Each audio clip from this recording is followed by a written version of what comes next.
gives you a temporary boost to your strength. It lasts for about 2 minutes. They're not bad. There's definitely a place for them. You only get attribute increases every 4 level ups, so you know, the possibility of having one's pretty nice. I am actually just going to save, and I forget what the quick save button is. So we're going to go ahead with that. I tried recording this LP once before, but it was way too fragmented. Oh goodness.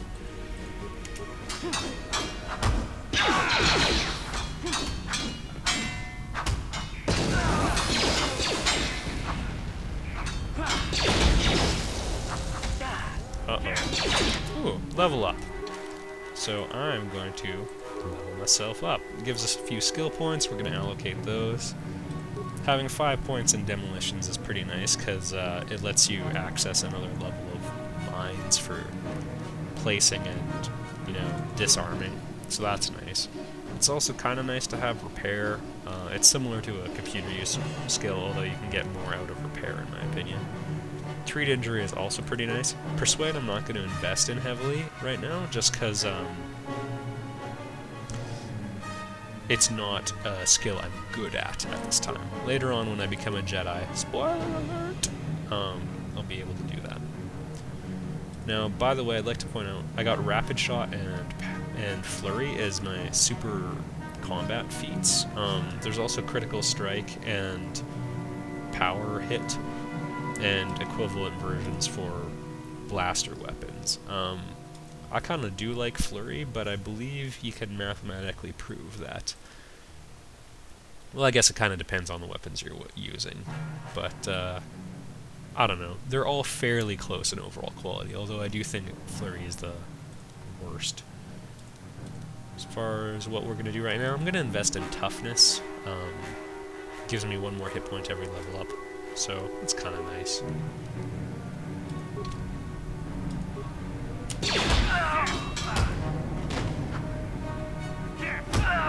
Nice. Bastel is not here on the bridge. They must have retreated to the escape pods.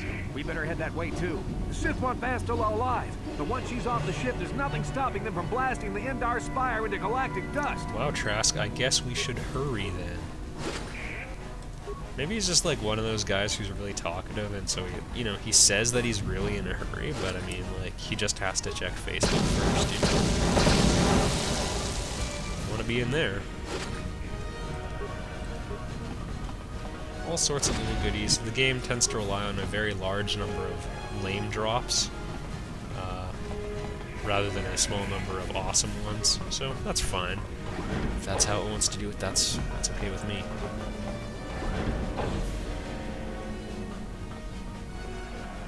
Something behind here.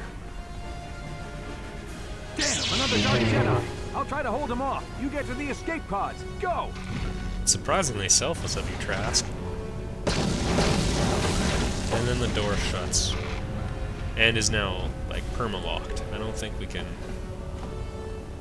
go help Trask. Yeah, I guess we should honor his sacrifice.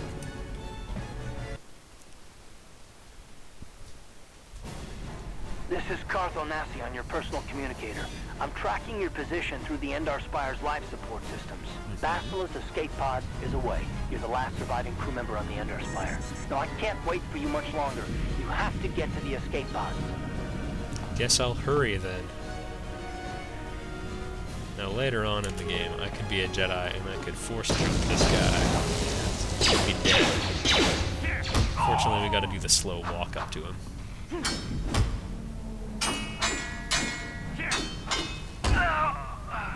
So I guess we can do some basic talk about the combat system.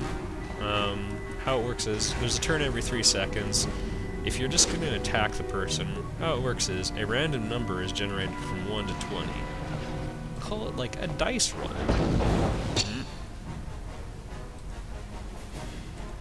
This is a potential grenade situation, but I won't do it.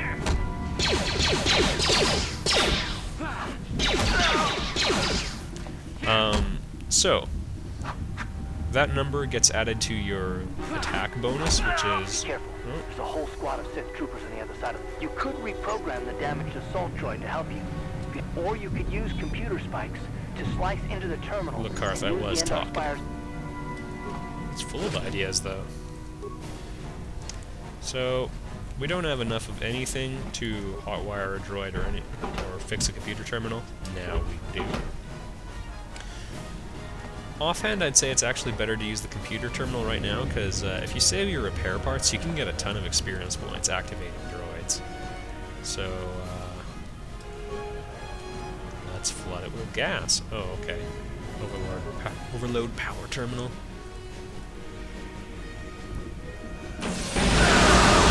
And I know it's kind of weird, I don't have computer skill, but I use the computer way of killing them, but I'm just being ultra pragmatic, because I want to have the repair parts for later in the game. There's no really right or wrong choice in that situation. There's no good or evil. Yeah. Anyway, random number from 1 to 20 gets generated. See this +3? That gets added to my random number. So if I rolled a 15, it would be 15 plus 3 is 18. That's the accuracy of my hit. Then takes the person's defense. If your number is higher than their defense, you hit. If it's lower, you miss. And then the damage generated is just based on that number. 3 to 14, 4 to 13. I guess 4 to 13 is... I guess you could make the case it's better. You've made it just in time. There's only one active escape pod left. Come on, we can hide out on the planet below. I'm a soldier with the Republic, like you. I think he says the same thing no matter what you ask. Bastila's escape pod's already gone, so there's no reason for us to stick around here and get shot by the Sith. Now, come on, there'll be time for questions later. Alright, once we go into this escape pod...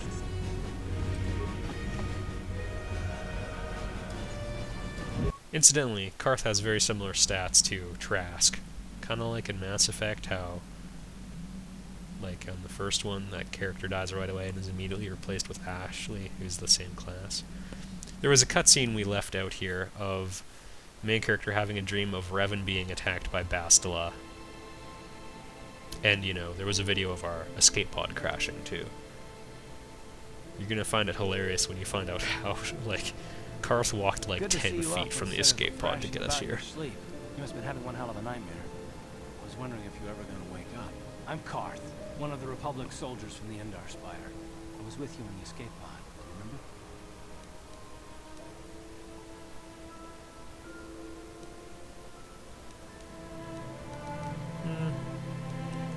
Something in out of consciousness for a couple of days now, so I imagine you're pretty confused about things.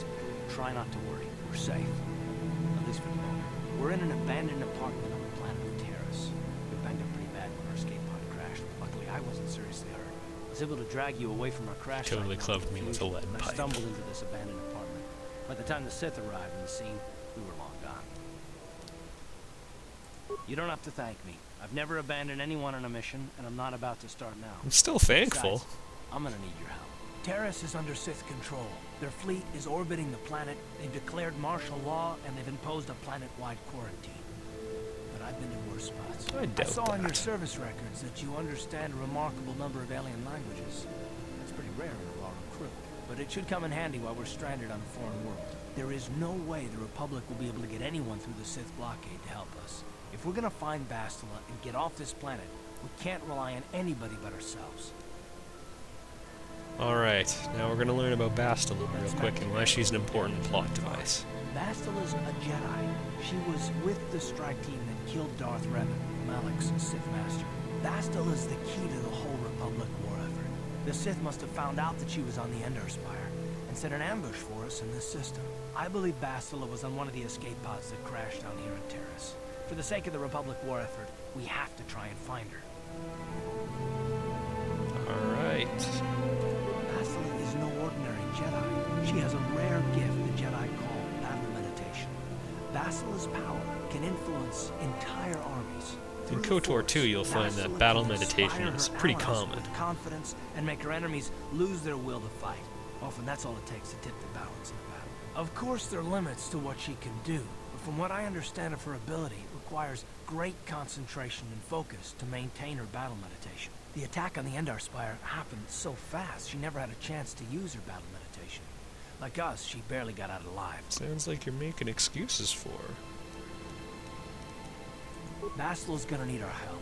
Many of Darth Malik's followers can use the dark side of the Force, and the Sith have already killed more than their share of Jedi in this war. Nobody will be looking for a couple of common soldiers like us. If we're careful, we can move about the planet without attracting notice. A luxury Bastila won't have. She's gonna have half the Sith fleet looking for her. They know how important she is to the war effort. The whole planet is under quarantine. No ships can land or take off. So, if Bastila's gonna escape Taris, she's gonna need our help. And we'll probably need hers.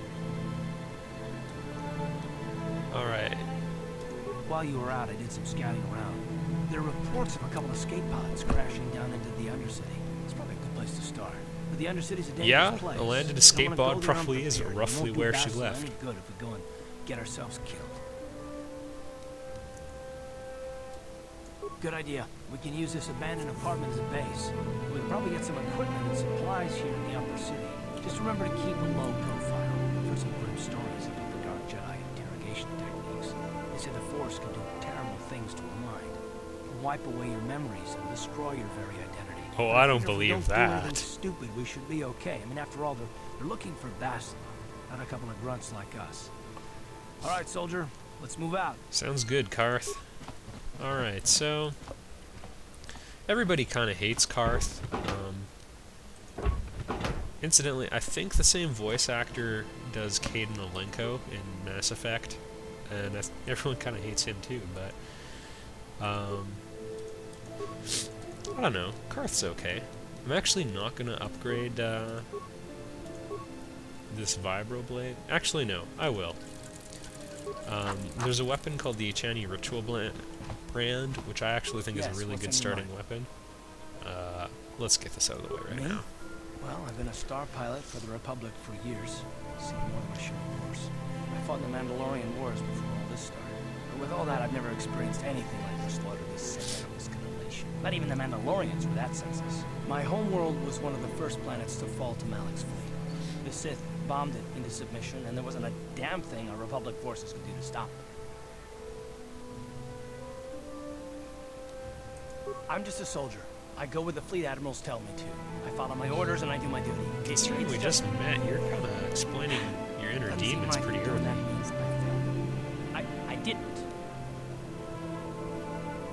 Well, I know. Don't worry about it. I must not be making much sense. Yeah, You probably mean well with your questions. I'm just not accustomed to talking about my past very much. At all. You brought it up in I'm more like used 2 to seconds. keeping my mind focused on the business at hand. So let's just do that. If you have more questions, ask them later. Yeah, I'll do that, Carth.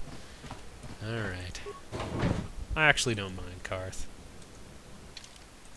He's a good guy. He dual wields blasters, that's always fun. Right, you alien scum.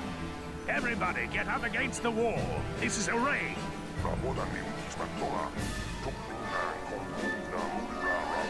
Because the Sith are like Hitler. This game has a very binary morality system. You either believe in the wanton slaughter of life, or That's how we sit we're in the Boy Scouts. smart-mouthed aliens. Now the rest of you, get up against the wall before I lose my temper again. What's this? Humans hiding out with aliens. They're Republic fugitives. Attack! Maybe we're on a raid too. Alright, so we'll just cut him down. And yeah, Carth did a pretty short work of the robots.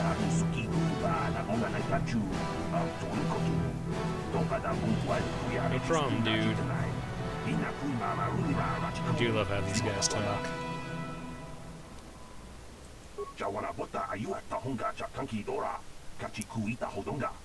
This guy's done this before.